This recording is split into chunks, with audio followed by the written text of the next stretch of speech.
होने के अनंतर समय में दूसरे गति को प्राप्त होता है। जन्म लेने के लिए वह गति से गत्यंतर उसका गमन होता है। मरण को प्राप्त हुए बिना जन्म संभव नहीं है, किंतु उस जन्म की सार्थकता इसलिए नहीं है कि अनंत काल से वह जन्म और मरण के साथ ही जीवन व्यतीत कर रहा है। एक श्वास में 18 बार जन्म और मरण करने वाला वह जीव है, किंतु आज एक जीव का अवतरण होना है। गर्भ में आने के पूर्व में ही, अर्थात 6 महीने पूर्व और जन्म लेने तक कुल मिलाकर के 15 महीने तक निरंतर प्रतिदिन 4 बार कुबेर रत्नों की वृष्टि करता है और एक बार में 3.5 करोड़ रत्नों की वृष्टि होती है। इन्हें प्रतिदिन 14 करोड़ रत्नों की वृष्टि, एक रत्न देखने को हमें नहीं मिल रहा है और वह दिव्य रत्न 14 करोड़ प्रतिदिन 15 महीने तक वह निरंतर वृष्टि हो रही है। ये किसका प्रभाव है? ये सामान्य जीव का प्रभाव नहीं, तीर्थंकर बनने जा रहा है वह जीव। उसकी विशेषता के विषय में आगम के आधार से ही हम भली भांति जान सकते हैं। एक प्रासंगिक श्लोक आपके सामने रख रहा हूँ। समय काफी हो चुका है, इसके उपरांत भी उस विषय को रखना है। यदि सुबह रख नहीं पाऊँ तो मध्याह्न में समय मिल सकता है। वह ये है कि उच्च गोत्र की यह महिमा है और उच्च गोत्र में भी उच्च गोत्र जिसको बोलते हैं उसका प्रभाव देखने में आ रहा है। रत्नकर्ण श्रावकाचार में आचार्य समंतभद्र स्वामी ने स्पष्ट किया है, उच्च गोत्र का जो बंध होता है वह किसके कारण होता है? उच्चै गोत्रम प्रणते भोगो दानात् उपासनात् पूजा भक्ते सुंदर रूपम स्तवनात् कीर्ति तपो निधिषु। ये श्लोक मिलता है, सोचो विचार करो। मिथ्या दृष्टि भी उच्च गोत्र का बंद करता है, यह अलग विषय है, किंतु उच्च गोत्र जो होता है वह बिल्कुल सर्वोत्कृष्ट माना जाता है। तीर्थंकर के पुण्य के सामने किसी भी जीव का पुण्य अपना अलग अस्तित्व नहीं रख सकता। वह सारा उसका पुण्य फीका देखने को मिलता है। सौधर्म इंद्र है और सौधर्म इंद्र के समान वैभव अन्य जो देवगण हैं उनमें वह पाया नहीं जाता, किंतु वह स्वयं सौधर्म इंद्र प्रभु के चरणों में प्रणिपात हो जाता, नतमस्तक हो जाता है। ऐसी कौन सी निधि है? वह जो निधि मिली है उन्हें, उनका जो अतीत जीवन है उस ओर दृष्टिपात करने की आवश्यकता है। ये व्यवसाय नहीं है बंधुओं, हम कमा करके पुण्य का अर्जन कर लें, धन के माध्यम से पुण्य का अर्जन कर लें, ऐसा नहीं। किंतु उन्होंने जो तीर्थंकर बनने जा रहे हैं उनका जो अतीत जीवन है उनका वह जीवन तीर्थंकर के सानिध्य में, उनकी सन्निधि में व्यतीत हुआ है और षोडश कारण भावना के माध्यम से तीर्थंकर प्रकृति का वह बंद कर रहा है। और उस तीर्थंकर प्रकृति के साथ जो विशिष्ट जो उच्च गोत्र है उसका बंद होता है। ये सन्निकर्ष माना जाता है। तीर्थंकर प्रकृति के अभाव में भी उच्च गोत्र का बंद करने वाले कई जीव हो सकते हैं, इसमें कोई संदेह नहीं, किंतु विशिष्ट अनुभाव को लेकर के जो उच्च गोत्र का बंद होता है वह तीर्थंकर ही करते हैं। चक्रवर्ती भी है, इंद्र है, अहमेंद्र है, बहुत सारे देवगण हैं और मनुष्य लोक में भी मंडलेश्वर है, महामंडलेश्वर है, इसके और उच्च कोटि के कोण अर्धचक्री चक्री, ये सारे सारे एक तरफ और तीर्थंकर का पुण्य एक तरफ है। सोचो विचार करो। और यह तीर्थंकर पद मांगने से पद नहीं मिलता, तो क्या करने से मिलता है महाराज? हम भी वैसा कर लें। यह त्याग का परिणाम है।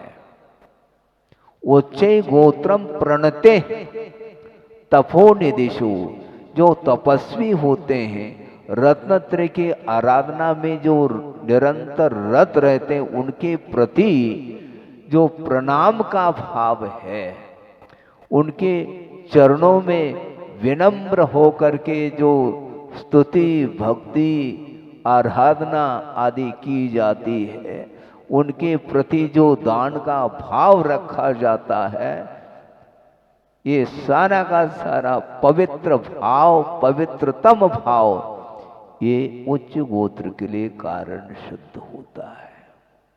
और उसी उच्च गोत्र के साथ तीर्थंकर प्रकृति का भी बंध वो कर लेते हैं। वर्तमान में हालांकि वे तीर्थंकर स्वयंभू माने जाते हैं, किंतु अतीत जीवन की ओर दृष्टि रखते हैं कि उनका कितना समर्पण भाव होगा धर्म के प्रति। धर्म के प्रति सामान्य श्रद्धा का भाव अलग वस्तु, किंतु समर्पण भाव अपना अस्तित्व अलग रखता है।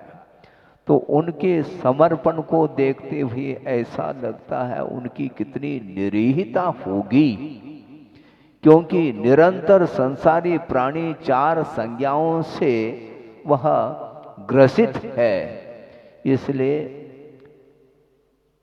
वस्तुतः ये संज्ञाएं हमारे लिए उत्थान के लिए कारण नहीं, और चारों संज्ञाओं से ऊपर उठ करके धर्म की आराधना करने वाले जो साधक होते हैं, श्रमण होते हैं, रत्नत्रय की आराधना के अलावा उनकी दृष्टि में और कोई भी वस्तु ही नहीं है।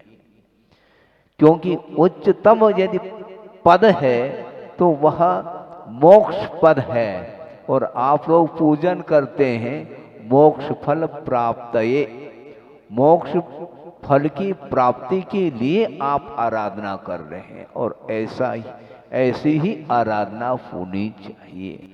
निरपेक्ष भाव इसी को बोलते हैं। कोई आकांक्षा नहीं, कोई निदान नहीं, फल की इच्छा नहीं, क्योंकि इच्छा का नाम संज्ञा है। संज्ञा ठीक नहीं है।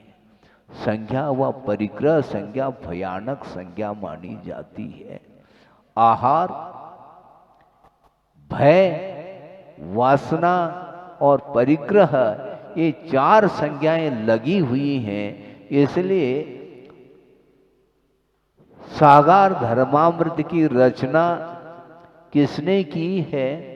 आचार्यधर जी, पंडित आचार्यधर जी ने सागार धर्मामृत और अनगार धर्मामृत की रचना की है।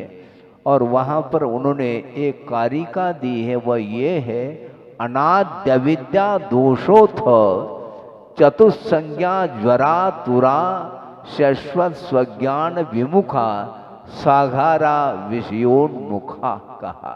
सागार अर्थात गृहस्थ संसारी प्राणी जो धर्म की आराधना तो निरंतर नहीं करता, किंतु निरंतर उसके अंदर संज्ञाएं पल रही हैं, और आहार, भय, वासना और परिग्रह, इन चार संज्ञा रूपी ज्वर से ग्रसित है वो। इसलिए शाश्वत स्वज्ञान विमुखा कहा। निरंतर अपने आत्म तत्व से विमुख होकर के वह विषय की वासना की ओर वह जा रहा है, जिसके कारण संसारी प्राणी का पतन होता है। और संसार में रह करके भी उत्थान की ओर जो जा रहा है, वह संज्ञाओं से ऊपर उठने का एकमात्र परिणाम है। सोचो, विचार करो, वह भी आत्मा, वह भी जीव, और हम और आप भी जीव हैं। क्योंकि जीव सामान्य की ओर दृष्टि रखते हैं तो चैतन्य गुण से युक्त जो पदार्थ होता है उसका नाम जीव कहा है। किंतु यह अजीब बात है कि अनंत काल व्यतीत होने के उपरांत भी उन चारों संज्ञाओं से वह ऊपर नहीं उठ पा रहा है, और एक महान आत्मा का अवतरण होने जा रहा है। उन्होंने जो साधना की है अतीत में, उस ओर ध्यान देने की आवश्यकता है। हम रत्ती भर साधना करते नहीं और प्रतिफल की वांछा रखते हैं। इसका क्या फल मिलेगा महाराज? तो आपके सामने फल ही लटक रहा है, आप उपासना कहाँ कर रहे हैं? उपासना करने से, स्तुति करने से कीर्ति मिलती है, और हम कीर्ति चाह रहे हैं। सोचो, उच्चे गोत्रम प्रणते कहा, और भोगो दानात, हम भोग की इच्छा करते हैं। इच्छा मत करो, दान करते रहो तो भोग मिलता चला जाएगा। भोग की वांछा मत रखो। प्रतिफल की इच्छा करके कोई धार्मिक हम अनुष्ठान करते हैं, उसका कोई भी प्रतिफल मिलता नहीं। यदि मिलता भी है तो हल्की क्वालिटी का वह पुण्य माना जाता है।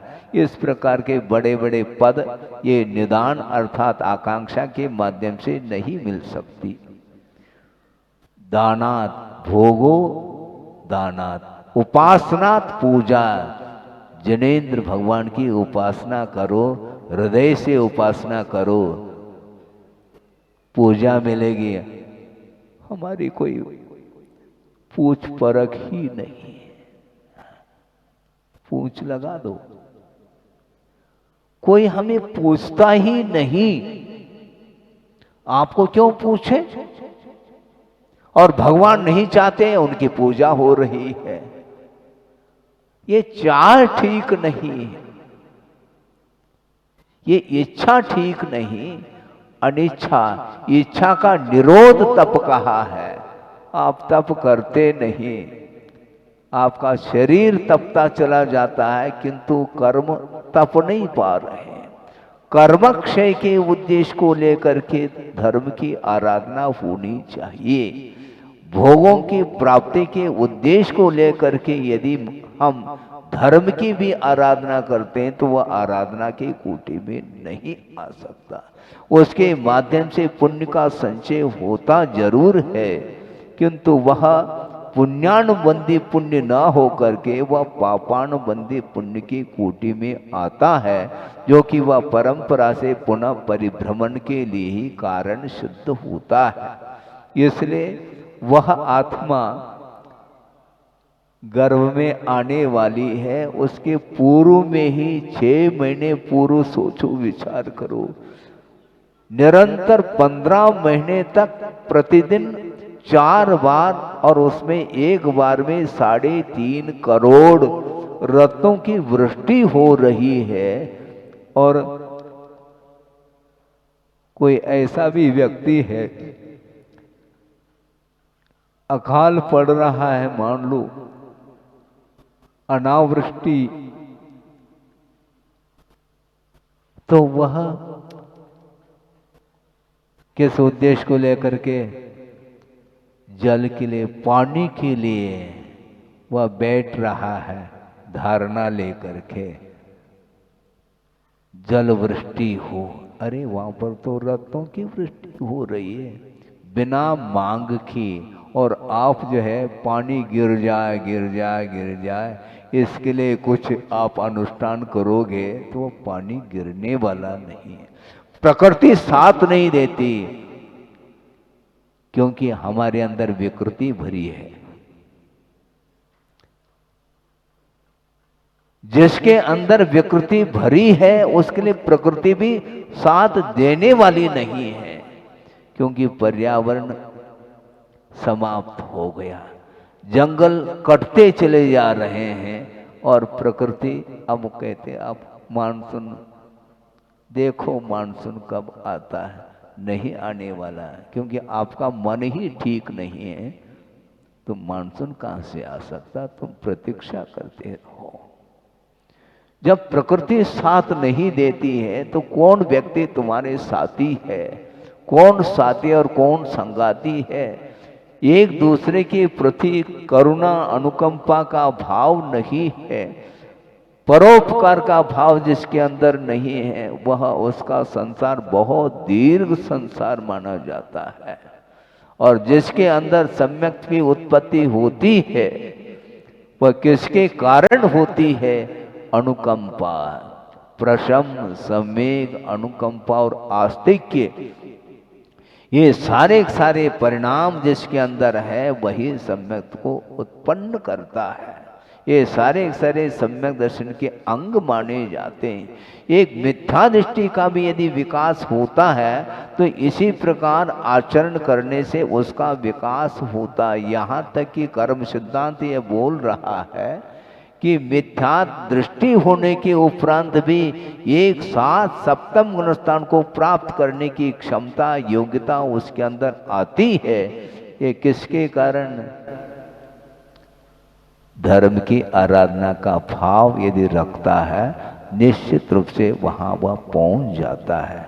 बहुत विस्तृत वर्णन आगम में मिलता है और अपने पास समय नहीं है।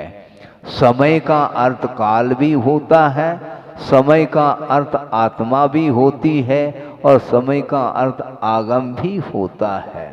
इसलिए आत्मा की चर्चा करने के लिए हम बैठे हैं और आत्मा किस प्रकार परमात्मा के रूप में परिवर्तित होती है उस विषय के विषय में हम समझना चाहते हैं। और समय अर्थात काल अभी है नहीं, इसलिए समय पर इसका व्याख्यान विशेष रूप से चर्चा के माध्यम से आपके सामने वह विषय प्रकट हो सकता है। आगम के माध्यम से हमें प्रकाश मिलता है और गुरुओं ने हमें जो प्रकाश दिया है उस प्रकाश में रह करके ही आत्म तत्व के विषय में चिंतन आदि कर सकते हैं और किस प्रकार आत्मा की उन्नति होती है, उसका विकास किस प्रकार होता है, ये आगम के माध्यम से हम जान सकेंगे। आपका समय हो गया है और पद की प्राप्ति नहीं, जो नहीं चाहता है उसके अंदर जो भाव है बिल्कुल प्योर है, पवित्रतम भाव है। सम्यक दर्शन होना अलग विषय है और निर्मल दृष्टि होनी, दृष्टि में निर्मलता आनी चाहिए। सम्यक दर्शन होने के उपरांत भी जो विषयों में लीन है वह कभी भी तीर्थंकर प्रकृति का बंध नहीं कर सकता। इस विषय में भी और विशेष रूप से प्रकाश डाला जा सकता है, क्योंकि आप सब सम्यक दृष्टि मैं मानता हूं, किंतु जिस समय आप विषयों में डूब जाते हैं उस समय सम्यक दर्शन तो बना रह सकता है, किंतु तीर्थंकर प्रकृति का बंद करना चाहो, प्रारंभ करना चाहो, उस समय वो सम्यक दृष्टि की दृष्टि में निर्मलता आनी चाहिए। उसी को दर्शन विशुद्धि कहा है। इस विषय में तो इस विषय को लेकर के चर्चा की जा सकती है। अहिंसा परमो धर्म की जय।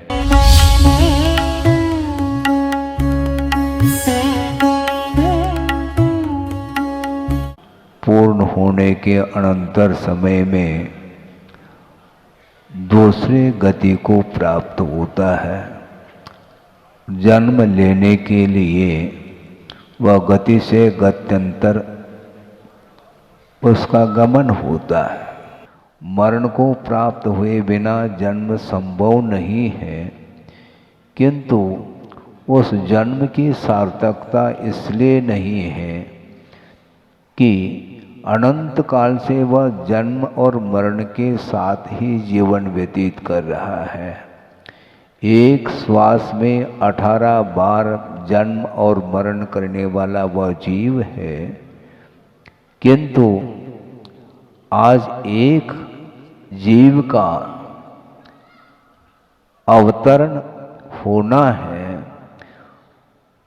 गर्भ में आने के पूर्व में ही, अर्थात 6 महीने पूर्व और जन्म लेने तक कुल मिलाकर के 15 महीने तक निरंतर प्रतिदिन 4 बार कुबेर रत्नों की वृष्टि करता है और एक बार में 3.5 करोड़ रत्नों की वृष्टि होती है। इन्हें प्रतिदिन 14 करोड़ रत्नों की वृष्टि, एक रत्न देखने को हमें नहीं मिल रहा है और वह दिव्य रत्न 14 करोड़ प्रतिदिन 15 महीने तक वह निरंतर वृष्टि हो रही है। ये किसका प्रभाव है? ये सामान्य जीव का प्रभाव नहीं, तीर्थंकर बनने जा रहा है वह जीव। उसकी विशेषता के विषय में आगम के आधार से ही हम भली भांति जान सकते हैं। एक प्रासंगिक श्लोक आपके सामने रख रहा हूँ। समय काफी हो चुका है, इसके उपरांत भी उस विषय को रखना है। यदि सुबह रख नहीं पाऊँ तो मध्याह्न में समय मिल सकता है। वह ये है कि उच्च गोत्र की यह महिमा है और उच्च गोत्र में भी उच्च गोत्र जिसको बोलते हैं उसका प्रभाव देखने में आ रहा है। रत्नकर्ण श्रावकाचार में आचार्य समंतभद्र स्वामी ने स्पष्ट किया है, उच्च गोत्र का जो बंध होता है वह किसके कारण होता है? उच्चै गोत्रम प्रणते भोगो दानात् उपासनात् पूजा भक्ते सुंदर रूपम स्तवनात् कीर्ति तपो निधिषु। ये श्लोक मिलता है, सोचो विचार करो। मिथ्या दृष्टि भी उच्च गोत्र का बंद करता है, यह अलग विषय है, किंतु उच्च गोत्र जो होता है वह बिल्कुल सर्वोत्कृष्ट माना जाता है। तीर्थंकर के पुण्य के सामने किसी भी जीव का पुण्य अपना अलग अस्तित्व नहीं रख सकता। वह सारा उसका पुण्य फीका देखने को मिलता है। सौधर्म इंद्र है और सौधर्म इंद्र के समान वैभव अन्य जो देवगण हैं उनमें वह पाया नहीं जाता, किंतु वह स्वयं सौधर्म इंद्र प्रभु के चरणों में प्रणिपात हो जाता, नतमस्तक हो जाता है। ऐसी कौन सी निधि है? वह जो निधि मिली है उन्हें, उनका जो अतीत जीवन है उस ओर दृष्टिपात करने की आवश्यकता है। ये व्यवसाय नहीं है बंधुओं, हम कमा करके पुण्य का अर्जन कर लें, धन के माध्यम से पुण्य का अर्जन कर लें, ऐसा नहीं। किंतु उन्होंने जो तीर्थंकर बनने जा रहे हैं उनका जो अतीत जीवन है उनका वह जीवन तीर्थंकर के सानिध्य में, उनकी सन्निधि में व्यतीत हुआ है और षोडश कारण भावना के माध्यम से तीर्थंकर प्रकृति का वह बंद कर रहा है। और उस तीर्थंकर प्रकृति के साथ जो विशिष्ट जो उच्च गोत्र है उसका बंद होता है। ये सन्निकर्ष माना जाता है। तीर्थंकर प्रकृति के अभाव में भी उच्च गोत्र का बंद करने वाले कई जीव हो सकते हैं, इसमें कोई संदेह नहीं, किंतु विशिष्ट अनुभाव को लेकर के जो उच्च गोत्र का बंद होता है वह तीर्थंकर ही करते हैं। चक्रवर्ती भी है, इंद्र है, अहमेंद्र है, बहुत सारे देवगण हैं और मनुष्य लोक में भी मंडलेश्वर है, महामंडलेश्वर है, इसके और उच्च कोटि के कोण अर्धचक्री चक्री, ये सारे सारे एक तरफ और तीर्थंकर का पुण्य एक तरफ है। सोचो विचार करो। और यह तीर्थंकर पद मांगने से पद नहीं मिलता, तो क्या करने से मिलता है महाराज? हम भी वैसा कर लें। यह त्याग का परिणाम है।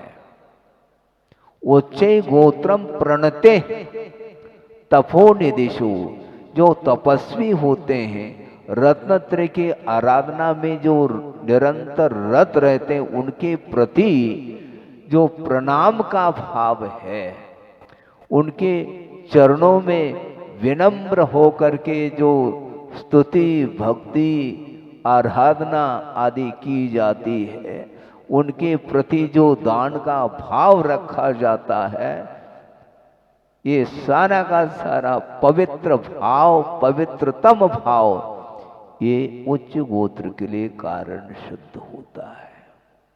और उसी उच्च गोत्र के साथ तीर्थंकर प्रकृति का भी बंध वो कर लेते हैं। वर्तमान में हालांकि वे तीर्थंकर स्वयंभू माने जाते हैं, किंतु अतीत जीवन की ओर दृष्टि रखते हैं कि उनका कितना समर्पण भाव होगा धर्म के प्रति। धर्म के प्रति सामान्य श्रद्धा का भाव अलग वस्तु, किंतु समर्पण भाव अपना अस्तित्व अलग रखता है। तो उनके समर्पण को देखते हुए ऐसा लगता है उनकी कितनी निरीहता होगी, क्योंकि निरंतर संसारी प्राणी चार संज्ञाओं से वह ग्रसित है। इसलिए वस्तुतः ये संज्ञाएं हमारे लिए उत्थान के लिए कारण नहीं, और चारों संज्ञाओं से ऊपर उठ करके धर्म की आराधना करने वाले जो साधक होते हैं, श्रमण होते हैं, रत्नत्रय की आराधना के अलावा उनकी दृष्टि में और कोई भी वस्तु ही नहीं है। क्योंकि उच्चतम यदि पद है तो वह मोक्ष पद है, और आप लोग पूजन करते हैं मोक्ष फल प्राप्तये, मोक्ष फल की प्राप्ति के लिए आप आराधना कर रहे हैं, और ऐसी ही आराधना होनी चाहिए। निरपेक्ष भाव इसी को बोलते हैं। कोई आकांक्षा नहीं, कोई निदान नहीं, फल की इच्छा नहीं, क्योंकि इच्छा का नाम संज्ञा है। संज्ञा ठीक नहीं है। संज्ञा व परिग्रह संज्ञा भयानक संज्ञा मानी जाती है। आहार, भय, वासना और परिग्रह, ये चार संज्ञाएं लगी हुई हैं। इसलिए सागार धर्मामृत की रचना किसने की है? आचार्यधर जी, पंडित आचार्यधर जी ने सागार धर्मामृत और अनगार धर्मामृत की रचना की है। और वहाँ पर उन्होंने एक कारिका दी है, वह ये है, अनाद्य विद्या दोषोथ चतुस्संज्ञा ज्वरा तुरा शाश्वत स्वज्ञान विमुखा सागारा विषयोन्मुखा कहा। सागार अर्थात गृहस्थ संसारी प्राणी जो धर्म की आराधना तो निरंतर नहीं करता, किंतु निरंतर उसके अंदर संज्ञाएं पल रही हैं, और आहार, भय, वासना और परिग्रह, इन चार संज्ञा रूपी ज्वर से ग्रसित है वो। इसलिए शाश्वत स्वज्ञान विमुखा कहा। निरंतर अपने आत्म तत्व से विमुख होकर के वह विषय की वासना की ओर वह जा रहा है, जिसके कारण संसारी प्राणी का पतन होता है। और संसार में रह करके भी उत्थान की ओर जो जा रहा है, वह संज्ञाओं से ऊपर उठने का एकमात्र परिणाम है। सोचो, विचार करो, वह भी आत्मा, वह भी जीव, और हम और आप भी जीव हैं। क्योंकि जीव सामान्य की ओर दृष्टि रखते हैं तो चैतन्य गुण से युक्त जो पदार्थ होता है उसका नाम जीव कहा है।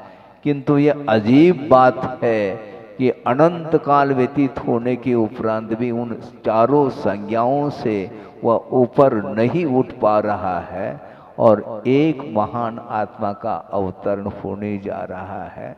उन्होंने जो साधना की है अतीत में, उस ओर ध्यान देने की आवश्यकता है। हम रत्ती भर साधना करते नहीं और प्रतिफल की वांछा रखते हैं। इसका क्या फल मिलेगा महाराज? तो आपके सामने फल ही लटक रहा है, आप उपासना कहाँ कर रहे हैं? उपासना करने से, स्तुति करने से कीर्ति मिलती है, और हम कीर्ति चाह रहे हैं। सोचो, उच्चे गोत्रम प्रणते कहा, और भोगो दानात, हम भोग की इच्छा करते हैं। इच्छा मत करो, दान करते रहो तो भोग मिलता चला जाएगा। भोग की वांछा मत रखो। प्रतिफल की इच्छा करके कोई धार्मिक हम अनुष्ठान करते हैं, उसका कोई भी प्रतिफल मिलता नहीं। यदि मिलता भी है तो हल्की क्वालिटी का वह पुण्य माना जाता है। इस प्रकार के बड़े बड़े पद ये निदान अर्थात आकांक्षा के माध्यम से नहीं मिल सकती। दानात, भोगो दानात, उपासनात पूजा। जिनेंद्र भगवान की उपासना करो, हृदय से उपासना करो, पूजा मिलेगी। हमारी कोई पूछ परख ही नहीं, पूछ लगा दो, कोई हमें पूछता ही नहीं। आपको क्यों पूछे? और भगवान नहीं चाहते, उनकी पूजा हो रही है। ये चाह ठीक नहीं है, ये इच्छा ठीक नहीं, अनिच्छा। इच्छा का निरोध तप कहा है। आप तप करते नहीं, आपका शरीर तपता चला जाता है, किंतु कर्म तप नहीं पा रहे हैं। कर्मक्षय के उद्देश्य को लेकर के धर्म की आराधना होनी चाहिए। भोगों की प्राप्ति के उद्देश्य को लेकर के यदि हम धर्म की भी आराधना करते हैं तो वह आराधना के कोटि में नहीं आ सकता। उसके माध्यम से पुण्य का संचय होता जरूर है, किंतु वह पुण्यानुबंधी पुण्य न हो करके वह पापानुबंधी पुण्य की कोटि में आता है, जो कि वह परंपरा से पुनः परिभ्रमण के लिए ही कारण सिद्ध होता है। इसलिए वह आत्मा गर्भ में आने वाली है, उसके पूर्व में ही 6 महीने पूर्व सोचो, विचार करो। निरंतर 15 महीने तक प्रतिदिन 4 बार, और उसमें एक बार में 3.5 करोड़ रत्नों की वृष्टि हो रही है। और कोई ऐसा भी व्यक्ति है, अकाल पड़ रहा है, मान लो अनावृष्टि, तो वह किस उद्देश्य को लेकर के?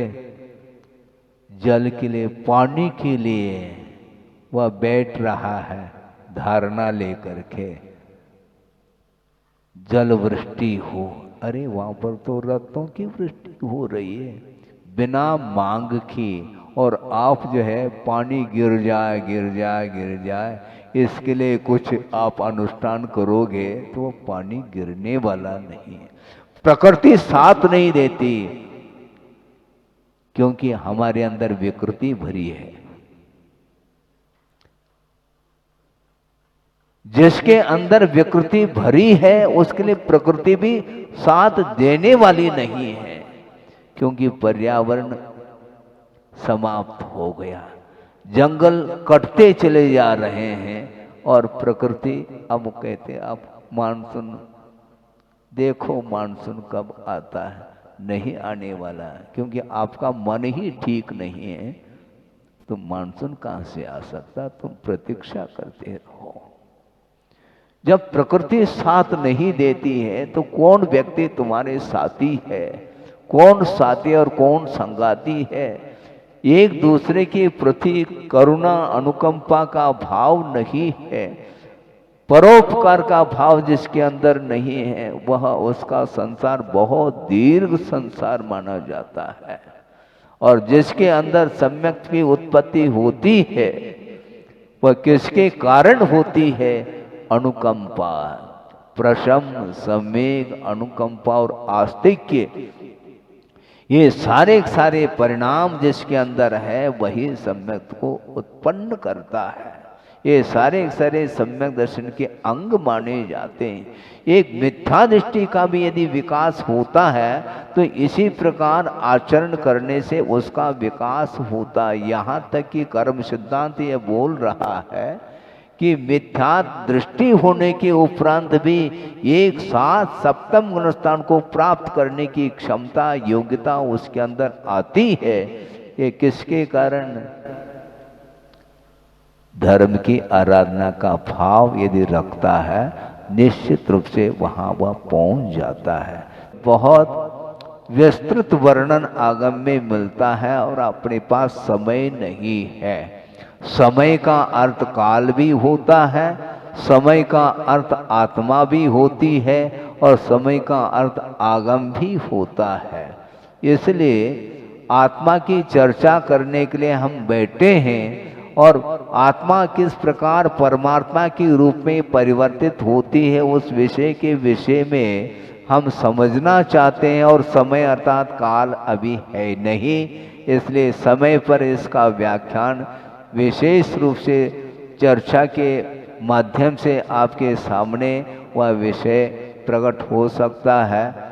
आगम के माध्यम से हमें प्रकाश मिलता है और गुरुओं ने हमें जो प्रकाश दिया है उस प्रकाश में रह करके ही आत्म तत्व के विषय में चिंतन आदि कर सकते हैं और किस प्रकार आत्मा की उन्नति होती है, उसका विकास किस प्रकार होता है, ये आगम के माध्यम से हम जान सकेंगे।